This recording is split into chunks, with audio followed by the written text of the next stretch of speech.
जैसा कि हम समझना चाह रहे हैं प्रोडक्शन पॉसिबिलिटी कर्व या फिर प्रोडक्शन पॉसिबिलिटी फ्रंटियर, दोनों में पी कॉमन है। प्रोडक्शन पॉसिबिलिटी कर्व के थ्रू समझ रहे हैं, इसीलिए इसका नाम कर्व है। फ्रंटियर अभी हम आगे पढ़ेंगे तो हमें समझ में आ जाएगा। जैसा कि हमने समझा कि हमारे पास रिसोर्सेज जो है वो हमारे पास बहुत ही लिमिटेड है और वो स्केर्स भी है। तीसरी दूसरी बात, जो हम क्योंकि कर्व का यूज़ कर रहे हैं, इसका मतलब है कि हम डायग्रामेटिक प्रेजेंटेशन का यूज़ कर रहे हैं।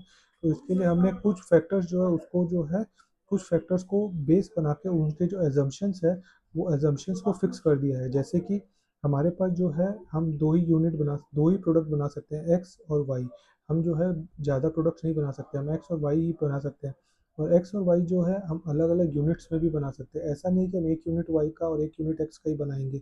हम जो है एक यूनिट एक्स का 5 यूनिट वाई का, 50 यूनिट एक्स का 10 यूनिट वाई का, ऐसे भी बना सकते हैं। दूसरी बात है, जैसे जैसे यूनिट बढ़ते जाएंगे, मतलब हमने एक्स का यूनिट एक बनाया, फिर हम एक्स का 2 यूनिट बनाए, फिर 3 यूनिट बनाए, फिर 4 यूनिट बनाए। जैसे जैसे हम यूनिट बढ़ाते जाएंगे प्रोडक्ट का, वैसे वैसे कॉस्ट है वो बढ़ता जाएगा, कॉस्ट पर यूनिट जो है वो बढ़ता जाएगा। जिससे अब हम एजम्पशंस की बात कर रहे हैं। अब हम ये बोल सकते हैं कि हम जो फैक्टर्स ऑफ प्रोडक्शन में लेबर को खाली हमने लिया है।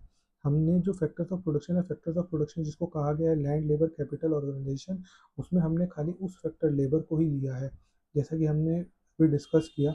और लेबर भी जो है वो हमारे पास फिक्स्ड है, लेबर को हम बढ़ा घटा नहीं सकते हैं। और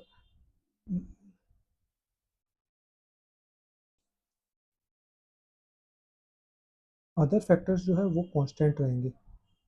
तो हमें ये पता चला कि हम जो है प्रोडक्शन की पॉसिबिलिटी जानना चाह रहे हैं कि प्रोडक्शन पॉसिबल कितना है with the help of curve. With the help of curve, ये कर्व क्या चीज़ है?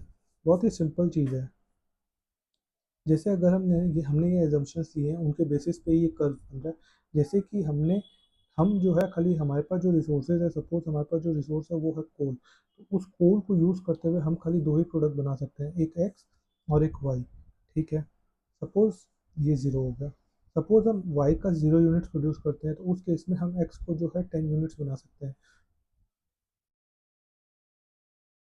मैक्सिमम हम जो है कोल का यूज़ करके खाली अगर एक ही प्रोडक्ट बनाए तो एक्स का अगर हम बनाएंगे 10 यूनिट्स बन सकता है, और अगर हम एक्स का प्रोडक्शन नील कर देंगे तो हम वाई का 4 यूनिट बना सकते हैं। ठीक है, सपोज हमने एक्स 0 यूनिट्स बनाया वाई का, तब उस केस में हमने एक्स का 10 यूनिट्स बना लिया।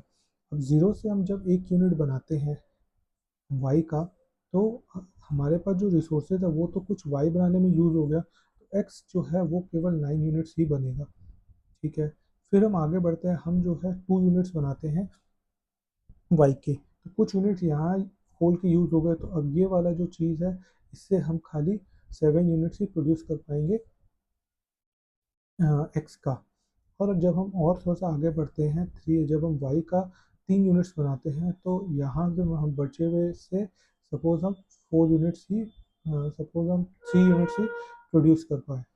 तो अगर बोला जा रहा है कि अगर हम इस कोड को यूज़ करके ये दोनों प्रोडक्ट बनाएं, तो उसको हम प्लॉटिंग कैसे करेंगे कर्व में, जिसको कहा गया प्रोडक्शन पॉसिबिलिटी की। प्रोडक्शन अगर एक यूनिट वाई का होता है तो एक्स का 10, वाई का अगर 0 होता है तो एक्स का 10 हो जाएगा। वाई अगर हम बढ़ाते जाएंगे तो एक्स का यूनिट्स कम होता जाएगा। ये तो कॉमन सी बात है, क्योंकि हमारे पास रिसोर्सेज लिमिटेड है। जैसे कि अगर कोई चिप है, चिप से एक्सबॉक्स भी बन सकता है, आईफोन भी बन सकता है। तो चिप्स तो हमारे पास लिमिटेड क्वांटिटीज़ में ही अवेलेबल है ना, तो उससे अगर हम आईफोन बनाएंगे तो ऑटोमेटिक सी बात है कि एक्सबॉक्स कम बनेगा, और अगर हम एक्सबॉक्स का प्रोडक्शन बढ़ा दें तो वाई आईफोन कम बनेगा। वैसे ही सपोज ये आईफोन है, तो अगर हमने आईफोन 0 बनाया तो हमारे पास एक्सबॉक्स जो है वो 10 यूनिट्स बन जाएगा। और हमने 1 यूनिट एप्पल का आईफोन बनाया, तो हमारे पास जो लिमिटेड चिप्स है वो तो कुछ यहाँ यूज़ हो गए, तो उससे बाकी बचे हुए चिप्स से हम खाली 9 यूनिट्स ऑफ एक्सबॉक्स से बना सकते हैं। वैसे ही अगर हमने दो आईफोन बना लिया, तो उसके बाद जो है हमारे पास जो है चिप कुछ यहाँ यूज़ हो जाएंगे, तो उससे हम क्या कर सकते हैं, केवल 7 यूनिट से बना सकते हैं। अब इसका अगर हम प्लॉटिंग करें तो प्लॉटिंग से हम ये समझ में आएगा कि जब हम एक यूनिट ऑफ वाई बना रहे हैं, तो हम केवल 9 यूनिट्स ऑफ, एक यूनिट हमने बनाया एप्पल का, तो हम एक्स बॉक्स का 9 यूनिट से बना पा रहे हैं। अब हमने एक से दो किया, तो एक से दो किया तो हमारे पास 7 यूनिट्स ही बन पाया एक्स बॉक्स का। जब हमने थर्ड यूनिट पे हम जब गए, तो थर्ड यूनिट पे हम जब गए तो हम इतना ही बना पाए। और फोर्थ पे जब हम गए तो हम ज़ीरो हो गए। अब जो है इसको अगर हम ये लाइन ड्रॉ करना चाहें, तो लाइन से हमें ये समझ में आएगा कि ये जो कर्व बना है, ये जो है ये कॉनकेव कर्व बना है। अगर हम एक यूनिट ऑफ एक्स का वाई का बनाते, सपोज हम एक यूनिट ऑफ आईफोन का बनाते, तो हम एक ही यूनिट एक्स का भी बना सकते थे, एक्सबॉक्स का। अगर हम दो यूनिट बनाते तो हम एक्सबॉक्स का केवल बचे हुए यूनिट से दो ही यूनिट बनाते, बट ये तो अनपैरेलल चल रहा है। तो अनपैरेलल का मतलब जब हम यहाँ पे देख रहे हैं कि जीरो से हमने जब वन गया तो एक यूनिट ऑफ एक्स कम बन पाया। जब हम एक यूनिट से दूसरे यूनिट पे जब जा रहे हैं तो हम ये देख रहे हैं कि यहाँ पे टू यूनिट्स हमने एक्स का कम प्रोड्यूस किया।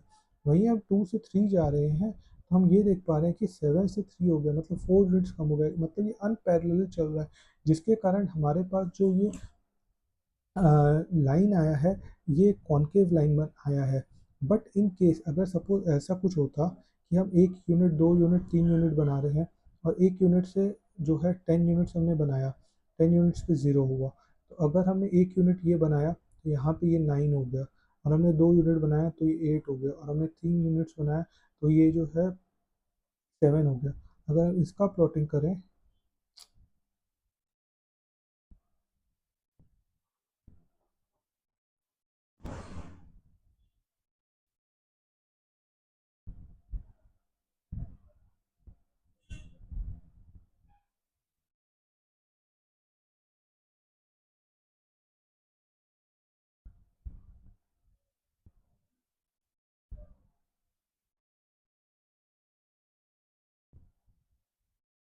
तो ये एक स्ट्रेट लाइन ड्रॉ होगा।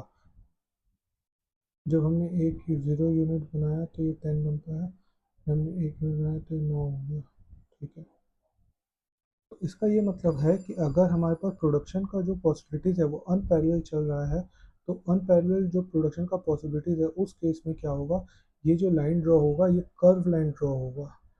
मैं यहाँ पे डायग्रामेटिकली प्रेजेंट नहीं कर पा रहा हूँ, बट ये कॉनकेव लाइन ड्रॉ होगा। और जब इक्वल प्रोडक्शंस होंगे तो उस केस में क्या होगा, स्ट्रेट लाइन बनेगा। बट हमें यहाँ पे जो समझना है वो ये समझना है कि हम प्रोडक्शन पॉसिबिलिटी के बारे में समझें कि प्रोडक्शन कितना पॉसिबल है। हमारे पास जो लिमिटेड स्केर्स रिसोर्सेज है, तो प्रोडक्शन यही तो पॉसिबल है कि अगर हम एक यूनिट बना रहे हैं इसका, तो ज़ीरो बना रहे थे तो 10 यूनिट बन रहा था। अब हम एक यूनिट ऑफ एप्पल बना रहे हैं तो 9 यूनिट ऑफ एक्सबॉक्स बन रहा है। वहीं अगर हम दो यूनिट ऑफ इसका बना रहे हैं, एप्पल का बना रहे हैं, तो यहाँ पे 7 यूनिट्स बन रहा है। तो यही चीज़ हमें समझ में आ रहा है कि जैसे जैसे प्रोडक्शन बढ़ता जाएगा एक प्रोडक्ट का, वैसे वैसे ही नेचुरल रिसोर्सेज दूसरे प्रोडक्ट्स में जो लगेंगे वो ऑटोमेटिकली कम होते जाएंगे।